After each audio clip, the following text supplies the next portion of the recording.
देखिए, आज पढ़ेंगे महासागरीय तलीय मैदान। एविसले पेनिप्लेन। एविसले पेनिप्लेन, एविसाल पेनिप्लेन का मतलब है महासागरीय मैदान, और महासागरीय तलीय मैदान यानी कि विभिन्न महासागरों के अंतर्गत भिन्न भिन्न गहराई के अंतर्गत ये पाए जाते हैं, जिनकी गहराई आमतौर पर देखें तो यानी कि 3000 मीटर से 6000 मीटर के बीच पाई जाती है।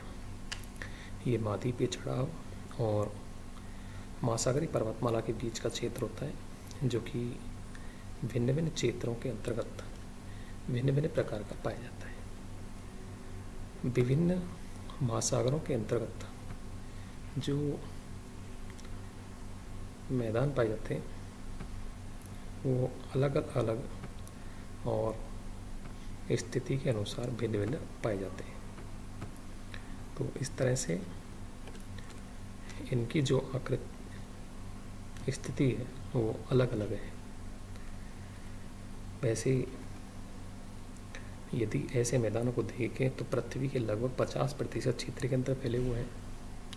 जो महासागरीय मैदान है संपूर्ण पृथ्वी के यानी कि 50% क्षेत्र के अंदर फैले हुए हैं, और विश्व के सबसे चपटे और सबसे कम अध्ययन करे गए क्षेत्रों में से हैं। अतल मैदान महासागरीय द्रोणी के महत्वपूर्ण भाग होते हैं। इन द्रोणियों में इन मैदानों के अलावा एक महासागरीय गर्त और निम्न स्खलन के क्षेत्र भी होते हैं। भूतल पर स्थित विस्तृत गर्त जिसमें महासागरीय जल भरा होता है, और ये महासागर की तली बॉटम जो होता है वहाँ स्थित होते हैं, जिसमें विभिन्न प्रकार के उच्चावच पाए जाते हैं। महासागरीय बेसिन पर 4 उच्चावच मिलते हैं। रिलीफ जोन्स जो हैं वो 4 प्रकार के हैं, जिसमें सबसे पहले आता है महाद्वीपीय मग्न तट, दूसरा आता है महाद्वीपीय मग्न ढाल, और तीसरा आता है गंभीर सागरीय मैदान, और चौथा है महासागरीय गर्त।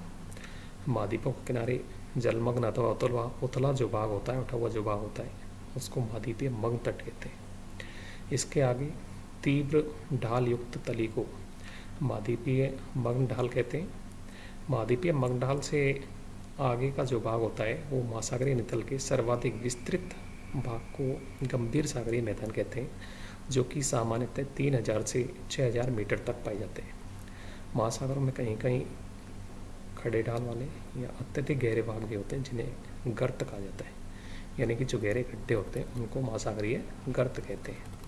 तो इस तरह से महासागरीय मैदान और महासागरीय गर्त जो हैं वो अलग अलग होते हैं, यानी कि अत्यधिक गहरे के जो गड्ढे होते हैं वो महासागरीय गर्त होते हैं, और जो समतल मैदानी क्षेत्र होते हैं वो यानी कि मैदानी क्षेत्र कहलाते हैं।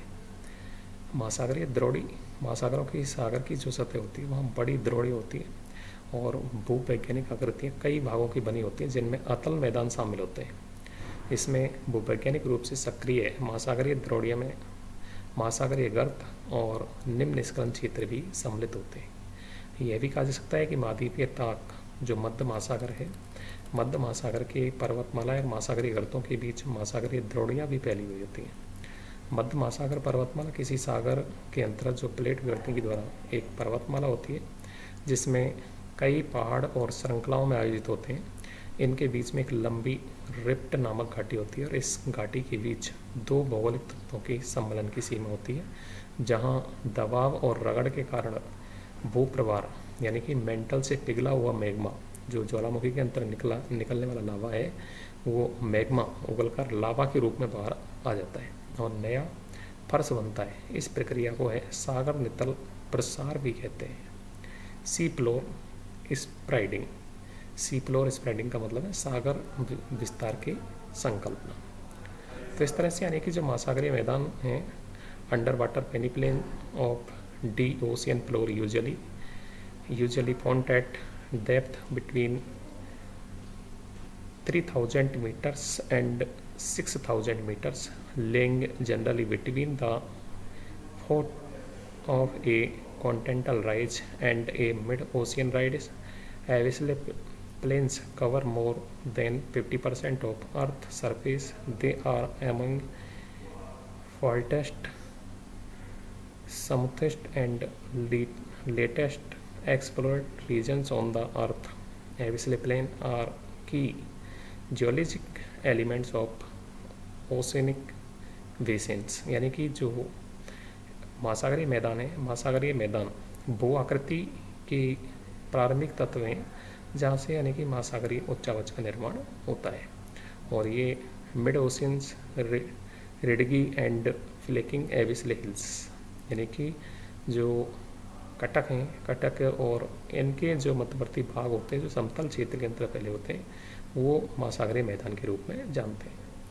The creation of the abyssal plain of result of the spreading of sea floor and melting of lower oceans crust magma rise from above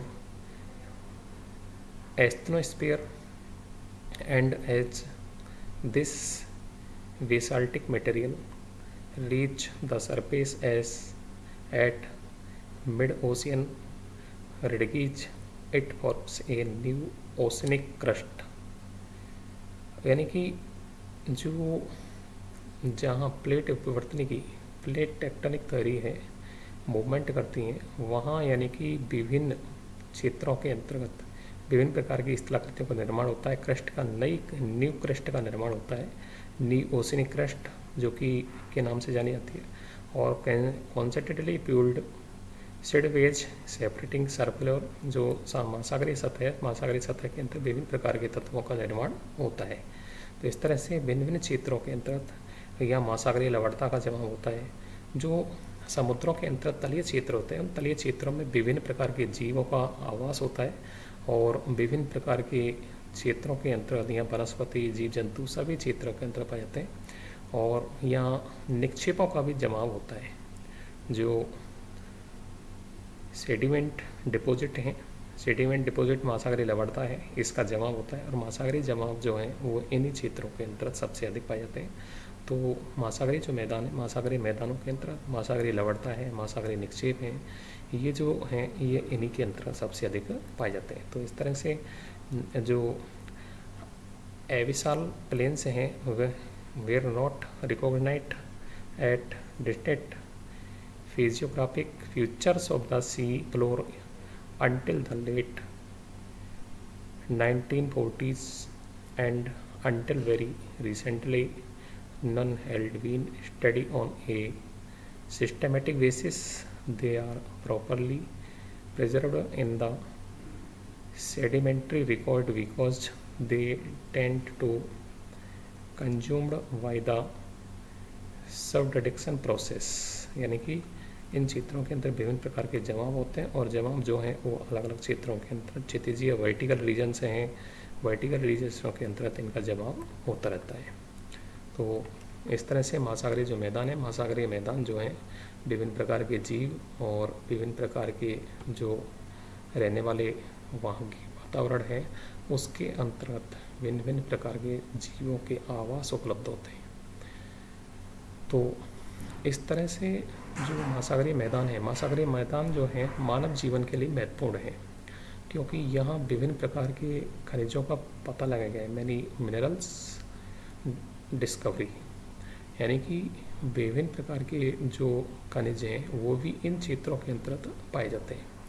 तो इस तरह से मानव जीवन के लिए जो है ये महत्वपूर्ण हो जाते हैं क्योंकि यहाँ कोयले के जमाव हैं और जो लोहा है, सोना है, तांबा है, सीसा है, ये जो है विभिन्न प्रकार के तत्व महासागरीय क्षेत्रों के अंदर पाए जाते हैं। और आगे आने वाले भविष्य के अंतर्गत महासागरीय जो मैदान होंगे वो मनुष्य के जीवन के लिए एक महत्वपूर्ण क्षेत्र के रूप में होंगे जहाँ विभिन्न प्रकार के तत्वों का उपयोग किया जाएगा। तो इस तरह से अपन ये कह सकते हैं कि जो महासागरीय मैदान है, महासागरीय मैदान मानव जीवन के लिए महत्वपूर्ण है और यहाँ भिन्न भिन्न प्रकार की यानी कि जो जीव हैं उनका विकास होता है। महासागरीय जीवों में घोंगा है, प्रवाल हैं और मछलियां हैं, इन जीवों का उद्भव होता है। वैसे तो यानी कि इनका जो उद्भव है वो भौगोलिक परिस्थितियों के आधार पर निर्भर करता है, लेकिन इनका जो विकास है वो इन क्षेत्रों के अंतर्गत अधिक होता है। तो इस तरह से यानी कि ये जो हैं इनका मानव जीवन के लिए बहुत ही महत्वपूर्ण है। तो महासागरीय मैदान जो हैं वो अलग अलग क्षेत्रों के अनुसार प्रशांत महासागर है। प्रशांत महासागर के अंतर्गत महासागरीय मैदान जो हैं उनका विस्तार अधिक है। अटलांटिक महासागर है। अटलांटिक महासागर के अंतर्गत महासागरीय मैदानों का विस्तार अपेक्षाकृत कम पाया जाता है, क्योंकि इसमें कटक पाए जाते हैं। कटक जैसे कि यहाँ पढ़ ही चुके हैं कि कटक उन क्षेत्रों को कहते हैं जो महासागरीय के मध्यवर्ती भाग के अंतर्गत उठे हुए होते हैं, और महासागरीय गर्त जो कि गहरी द्रोणी के रूप में होते हैं उनको कहते हैं महासागरीय गर्त। तो इस तरह से अलग अलग महासागरों के अंतर्गत अलग अलग रूप में पाए जाते हैं। यानी कि महासागर जो है, महासागर एक मानव जीवन के लिए बहुत ही महत्वपूर्ण है, और महासागरीय मैदानों के अंतर्गत जो भविष्य के संसाधन हैं वो छुपे हुए हैं। संसाधन के भंडार गृह के रूप में जो विकसित होंगे वो यानी कि महासागरीय मैदान एक महत्वपूर्ण तत्व के रूप में होंगे, क्योंकि विभिन्न जो खनिज हैं उनका जो उत्पादन होगा वो महासागरीय मैदानों से होगा। तो इसलिए महासागरीय मैदान जो है एविसाल जो प्लेन है उनका अध्ययन